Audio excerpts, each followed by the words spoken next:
تخيل مكان برجعك بالزمن ل 1967.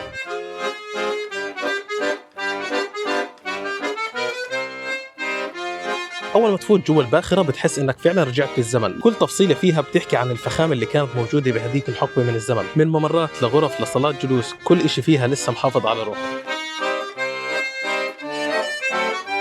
تخيل هاي السفينة بعام 1967 كيف كانت تلف البحر هذا من قارة لقارة ومن بلد لبلد.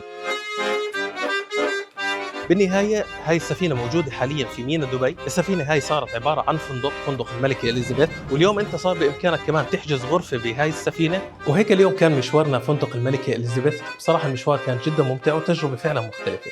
إذا في مكان حابين إنه نجربه ونروحه مع بعض خبرونا عليه وإن شاء الله راح نزوره.